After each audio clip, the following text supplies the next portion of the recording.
ഇതാ ശക്തൻ തമ്പുരാനെ പോലെ അദ്ദേഹം മുണ്ടും നേരിയതുമൊക്കെ ഉടുത്ത് അദ്ദേഹം ഇങ്ങനെ ആനയും അമ്പാരിയുമായി ഇങ്ങനെ എഴുന്നള്ളുന്ന പോലുള്ള കുറെ പ്രകടനങ്ങൾ അദ്ദേഹം മന്ത്രിയായപ്പോ ക്ഷേത്രങ്ങൾ സന്ദർശിക്കുന്നു, ഇങ്ങനെ തുടങ്ങിയിട്ടുള്ള അങ്ങനെ ഉണ്ടല്ലോ. തമ്പുരാന്റെ സുരേഷ് ഗോപി ശരിക്കും BJP എന്നുള്ള പ്രസ്ഥാനത്തെ ചതിച്ചു എന്ന് വേണം പറയാൻ. കാര്യം BJP ശരിക്കും BJP നേതാക്കളടക്കം പല ആളുകളടക്കം BJP പ്രവർത്തകരടക്കം പല ആളുകളും ഇദ്ദേഹത്തെ സപ്പോർട്ട് ചെയ്ത് ജയിപ്പിക്കാൻ വേണ്ടി വല്ലാത്ത രീതിയിലേക്ക് കേന്ദ്രമന്ത്രി ഉണ്ടോ എന്നാണ് ഇപ്പോ തൃശ്ശൂർക്കാരോട് ചോദിക്കേണ്ടത്. ശരിക്കും അത് തൃശ്ശൂർക്കാരോട് ശരിക്കും ചോദിക്കേണ്ട ചോദ്യം തന്നെയാണ്. ഇദ്ദേഹം എന്തോ ഒരു വലിയ ചാരിറ്റി പ്രവർത്തകനാണ് എന്നൊക്കെ ജനങ്ങൾ, ആരും അറിയാത്ത ജനങ്ങൾ പോലും അയാൾ ഒരുപാട് കാര്യങ്ങൾ നല്ലത് ചെയ്യുന്നയാളാണ് എന്നൊക്കെ ജനങ്ങളെ കൊണ്ട് പറയിപ്പിച്ചത് എന്ന് കരുതുന്ന ഒരാളാണ് ഞാൻ. എന്തായാലും അദ്ദേഹം പാർലമെന്റ് അംഗമായി. അതേസമയം ഇന്ത്യൻ ഭരണകൂടത്തിന്റെ ഭാഗമായി അദ്ദേഹം 3-4 വകുപ്പുകളുടെ ചുമതലയുള്ള സഹമന്ത്രിയായി. Where is he? BJP-യെ സുരേഷ് ഗോപി ചതിച്ചു എന്നാണോ, സുരേഷ് ഗോപിയെ BJP ചതിച്ചു എന്നാണോ, സുരേഷ് ഗോപിയെ കേരളത്തിലെ BJP ചതിച്ചു എന്ന് പറയാൻ കഴിയില്ല. കാര്യം എന്താ വെച്ചാൽ സുരേഷ് ഗോപിക്ക് കൊടുക്കേണ്ടതായുള്ള സ്ഥാനങ്ങൾ 100% കൊടുത്തിട്ടുണ്ട്. അതൊക്കെ ചെയ്തു കൊടുത്തിട്ട് സുരേഷ് ഗോപി ഇന്ന് BJP-യോട് ചെയ്തത് എന്താ? BJP-യെ ചവിട്ടിത്തേക്കല്ല അയാൾ ചെയ്യുന്നത്. BJP-യുടെ ഈ പറയുന്ന പണിയൊക്കെ എടുത്ത് അദ്ദേഹത്തെ പാർലമെന്റിൽ എത്തിച്ച് മന്ത്രിയാക്കിയതൊന്നും അദ്ദേഹത്തിന് ഒരു കാര്യമല്ല. പല MP-മാരും പല ഉദ്ഘാടനത്തിനും പല പരിപാടികൾക്കും പോകും. എന്നെ സിനിമാ നടൻ എന്നുള്ള നിലയിൽ എനിക്ക് കിട്ടില്ല. കാരണം എന്താ, സിനിമാ നടന് പോയിട്ട് പണം വാങ്ങും. അങ്ങനെ അപ്പൊ ധനാഗമ മാർഗമായിട്ടാണോ സുരേഷ് ഗോപി രാഷ്ട്രീയത്തെ കാണുന്നത്, മന്ത്രിപദം കാണുന്നത്, അല്ലെങ്കിൽ ജനസേവനത്തിന്റെ ഭാഗമായിട്ടോ? എന്നോട് കഴിഞ്ഞ ദിവസം BJP-യുടെ അല്ല സുരേഷ് ഗോപിയുടെ തന്നെ ഒരു കട്ട ഫാനുണ്ട്. ആ മനുഷ്യൻ എൻ്റെ ഒരു സുഹൃത്താണ്. അയാള് കഴിഞ്ഞ ദിവസം ഞാൻ യാദർശികമായിട്ട് കണ്ട സമയത്ത് അദ്ദേഹം പറഞ്ഞു, നിങ്ങൾ എല്ലാവരും കൂടി ആ സുരേഷ് ഗോപിയെ വട്ടനാക്കിയില്ലേ എന്നാണ് ചോദിച്ചത്. കാരണം അദ്ദേഹം ഒരുതരം എക്സെൻട്രിക് ആയി പെരുമാറുന്ന, മാധ്യമങ്ങളോട് കലഹിക്കുന്ന.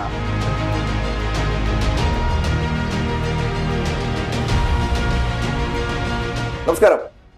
തൃശ്ശൂര് സുരേഷ് ഗോപിയെ ജയിപ്പിക്കുമ്പോൾ തൃശ്ശൂർക്കാർക്ക് അല്ലെങ്കിൽ സുരേഷ് ഗോപിക്ക് വോട്ട് ചെയ്ത ആളുകൾക്ക് വലിയ പ്രതീക്ഷയായിരുന്നു. ചെറിയ പ്രതീക്ഷ എന്ന് പറയാൻ കഴിയാത്ത വിധത്തിൽ വലിയ പ്രതീക്ഷയായിരുന്നു. അദ്ദേഹം ഒരു നന്മ മരമാണ്, അല്ലെ? അതെ, നന്മ മരമാണ്. അദ്ദേഹത്തെ കൊണ്ട് എന്തും ചെയ്യാൻ കഴിയും. കൊച്ചി മെട്രോ തൃശ്ശൂരിലേക്കാക്കും. ഇതൊക്കെ കേൾക്കുമ്പോൾ നമുക്കൊരു കേൾക്കുമ്പോൾ വലിയൊരു സംഭവമാണ് ശരി തോന്നുക. പക്ഷെ കൊച്ചി മെട്രോ തൃശ്ശൂരിലേക്കാക്കും എന്നൊക്കെ പറഞ്ഞ ഒരു സംഭവം ഉണ്ടായിരുന്നു. അപ്പൊ അതുപോലെ തന്നെ വലിയ രീതിയിലേക്കുള്ള ഡെവലപ്മെന്റുകൾ ഉണ്ടാവും. നമുക്കൊരു കേന്ദ്രമന്ത്രി ഉണ്ടോ എന്നാണ് ഇപ്പോ തൃശ്ശൂർക്കാരോട് ചോദിക്കേണ്ടത്. ശരിക്കും അത് തൃശ്ശൂർക്കാരോട് ശരിക്കും ചോദിക്കേണ്ട ചോദ്യം തന്നെയാണ്. വിനോദ, ഇത്തരം രീതിയിലേക്ക്, അതായത് ചാരിറ്റി അല്ല രാഷ്ട്രീയ പ്രവർത്തനം എന്ന് പലപ്പോഴും നമ്മളൊക്കെ പറഞ്ഞിട്ടുള്ളതാണ്. ചാരിറ്റി വേറെ, രാഷ്ട്രീയ പ്രവർത്തനം വേറെ. അതിനപ്പുറത്തേക്ക് തൃശ്ശൂർക്കാർക്ക് ഇനി ഇതിലും വലിയ അടി എന്തെങ്കിലും പറ്റാനുണ്ടോ? അല്ല, സുരേഷ് ഗോപി ഒരു വലിയ ചാരിറ്റി പ്രവർത്തകനാണോ? എനിക്ക് അക്കാര്യത്തിൽ സംശയമുണ്ട് കേട്ടോ. ചാരിറ്റി പ്രവർത്തനം നടത്തിയിട്ടില്ല എന്നല്ല പറഞ്ഞതിൻ്റെ അർത്ഥം. പക്ഷേ 1ന് 10 അല്ലെങ്കിൽ 10ന് 100 ചെയ്യുന്ന പ്രവർത്തനങ്ങളെ ജനങ്ങളിലേക്ക് വലിയ തോതിൽ പ്രചരിപ്പിക്കാൻ പറ്റുന്ന തരത്തിലുള്ള ഒരു സോഷ്യൽ മീഡിയ വർക്ക്, ആ ഒരു PR വർക്ക് സുരേഷ് ഗോപിയുടെ ഒരു ഇമേജ് ബിൽഡിങ്ങിന്റെ ഭാഗമായിട്ട് വളരെ ഭംഗിയായി പല സാമൂഹ്യ മാധ്യമ ഹാൻഡിലുകൾ ഉപയോഗിച്ചുകൊണ്ട് നടത്തിയത് കൊണ്ടാണ് ഇപ്പോൾ ആമുഖത്തിൽ ബാബു പറഞ്ഞതുപോലെ ഇദ്ദേഹം എന്തോ ഒരു വലിയ ചാരിറ്റി പ്രവർത്തകനാണ് എന്നൊക്കെ ജനങ്ങൾ, ആരും അറിയാത്ത ജനങ്ങൾ പോലും അയാൾ ഒരുപാട് കാര്യങ്ങൾ നല്ലത് ചെയ്യുന്നയാളാണ് എന്നൊക്കെ ജനങ്ങളെ കൊണ്ട് പറയിപ്പിച്ചത് എന്ന് കരുതുന്ന ഒരാളാണ് ഞാൻ.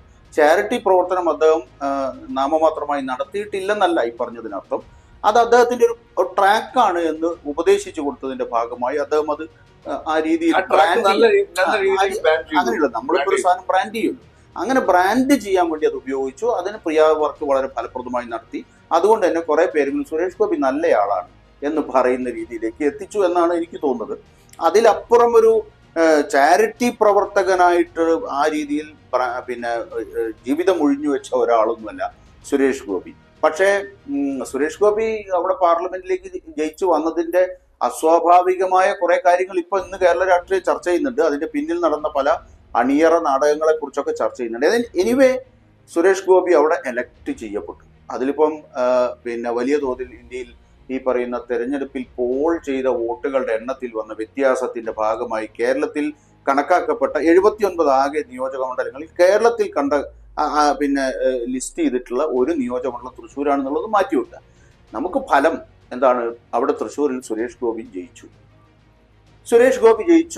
അതിനുവേണ്ടി നരേന്ദ്രമോദി നേരിട്ട് വന്ന് പലവട്ടം അദ്ദേഹത്തിന് വേണ്ടി വന്നു, ക്യാമ്പയിൻ ചെയ്തു, എന്റെ ആളാണ് എന്നുള്ള നിലയിലൊക്കെ ചെയ്തു. എന്തായാലും ആ രീതിയിൽ അത് കുക്ക് ചെയ്തെടുത്തൊരു സാധനം, ഒരു സ്വാഭാവികമായിട്ടുള്ള ഒരു പാർലമെന്റ് അംഗമല്ല. ഓക്കെ, എന്തായാലും അദ്ദേഹം പാർലമെന്റ് അംഗമായി.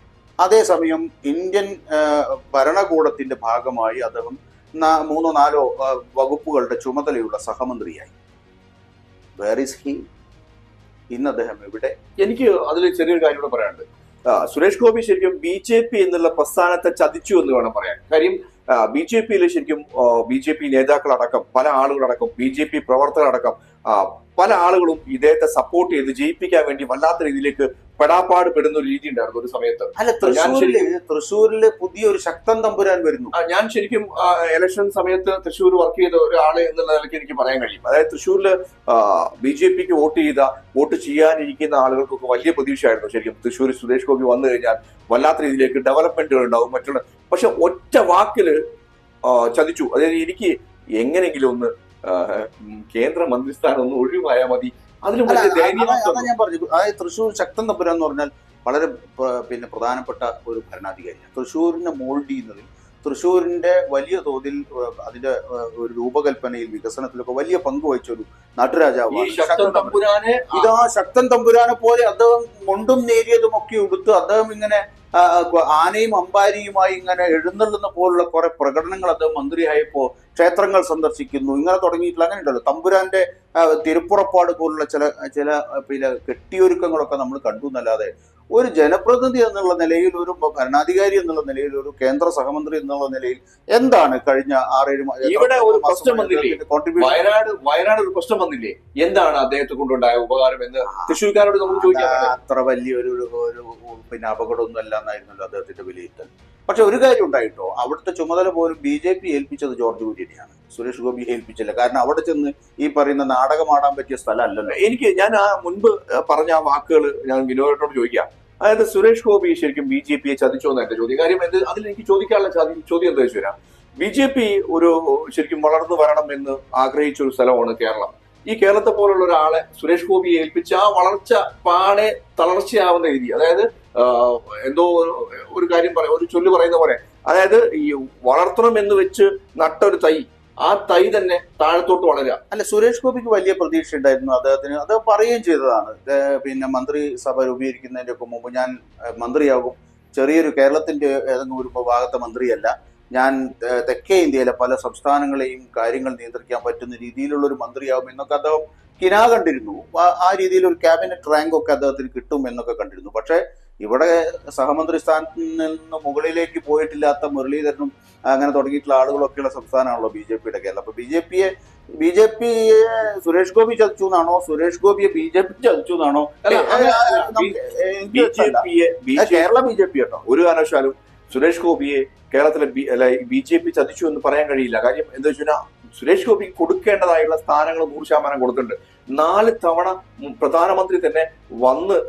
അത് കേരള BJPന്റെ അക്കൗണ്ടിൽ പെടുത്തരുത്. കേരള BJPയുടെ അക്കൗണ്ടിലല്ല പ്രധാനമന്ത്രിയുടെ വരവും ഈ പറയുന്ന രീതിയിൽ സുരേഷ് ഗോപിയെ കുക്ക് ചെയ്തെടുത്തൊന്നും അങ്ങനെ നടന്നല്ല. സുരേഷ് ഗോപിക്ക് വേറൊരു പദ്ധതിയാണ്. അല്ല വിനോട്ട, സുരേഷ് ഗോപിക്ക് ഒരു പിക്ചർ വേറെ ഉണ്ട്. അതായത് കേരള നേതാക്കന്മാരെ അനുസരിക്കാത്ത, നേരിട്ട് കേന്ദ്രവുമായി നരേന്ദ്രമോദിയുമായി നേരിട്ട് ബന്ധമുള്ള ഒരു വ്യക്തി എന്ന നിലയ്ക്ക് 100% സുരേഷ് ഗോപിക്ക് അത്തരം ഒരു പിക്ചർ ഇവിടെ നിലവിലുണ്ട്.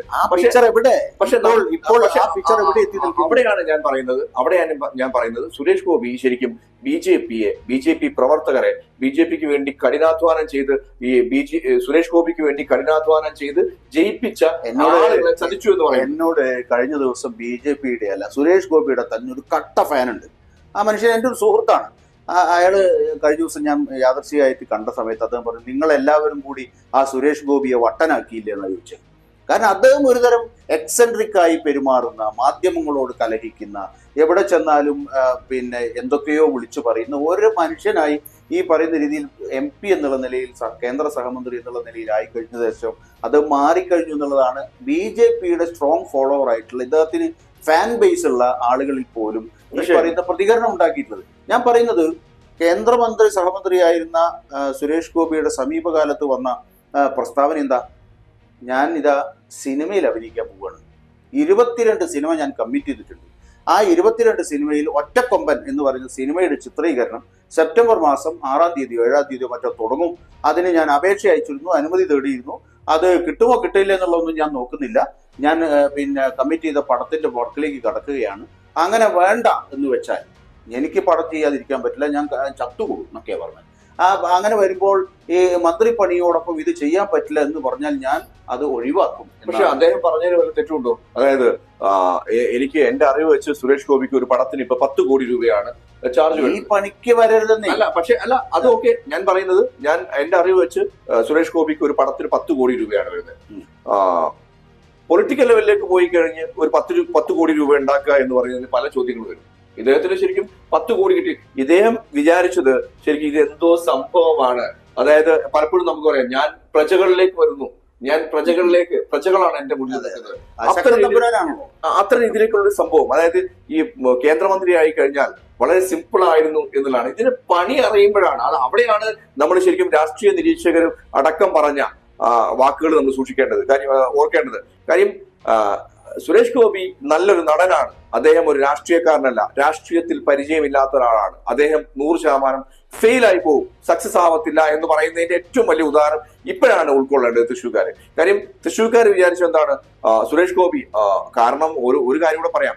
നരേന്ദ്രമോദി ഒരു കാര്യം പറഞ്ഞു, അതായത് തൃശ്ശൂരിന് ഒരു മന്ത്രി ഉണ്ടാവും, അല്ലെങ്കിൽ കേരളത്തിൽ ഒരു മന്ത്രി ഉണ്ടാവും എന്ന് പറഞ്ഞു. അദ്ദേഹം ആ വാക്ക് പാലിച്ചു, സഹമന്ത്രി എങ്കിൽ സഹമന്ത്രി. പക്ഷെ ഞാൻ വീണ്ടും എടുത്തു പറയുന്നത്, തിരിച്ച് താങ്കളോട് ചോദിക്കുന്നത്, ഞാൻ ചതിച്ചു എന്ന് പറയുന്നതിൽ BJP-യെ സുരേഷ് ഗോപി ചതിച്ചു എന്ന് പറയുന്നതിൽ വല്ല കാര്യമുണ്ടോ? BJP-യെ ചതിച്ചു എന്ന് പറയുന്നതിന് വേറെ എന്താ നമുക്ക് ചിന്തിക്കാനുള്ളത്? അദ്ദേഹത്തെ അത് പ്രവർത്തിച്ചു, അദ്ദേഹത്തിന് സീറ്റ് കൊടുത്തു, അദ്ദേഹത്തിന് പിന്നെ ജയിപ്പിച്ചു, അദ്ദേഹത്തെ ഇന്ത്യയുടെ പാർലമെന്റിൽ പിന്നെ എത്തിച്ചു, കേന്ദ്ര ക്യാബിനറ്റ് മന്ത്രിയാക്കിയില്ലെങ്കിലും സഹമന്ത്രിയാക്കി, 3-4 വകുപ്പുകളുടെ സഹമന്ത്രിയാക്കി, കേരളത്തിന് ആകെയുള്ള പിന്നെ ലോക്സഭയിൽ നിന്നുള്ള അംഗം എന്നുള്ള നിലയിലേക്ക് പോലും വളർത്തിയെടുക്കാൻ BJP-ക്ക് കഴിഞ്ഞു. അന്ന് നിസ്സാരമായ കാര്യമല്ല. ഞാൻ പറഞ്ഞു വരുന്നത്, അതൊക്കെ ചെയ്തു കൊടുത്തിട്ട് സുരേഷ് ഗോപി ഇന്ന് BJP-യോട് ചെയ്തത് എന്താ? BJP-യെ ചവിട്ടിത്തേക്കല്ല അയാൾ ചെയ്യുന്നത്. BJP-യുടെ ഈ പറയുന്ന പണിയൊക്കെ എടുത്ത് അദ്ദേഹത്തെ പാർലമെന്റിൽ എത്തിച്ച് മന്ത്രിയാക്കിയതൊന്നും അദ്ദേഹത്തിന് ഒരു കാര്യമല്ല. അദ്ദേഹം സിനിമയിൽ അഭിനയിക്കാൻ പോവുകയാണ്.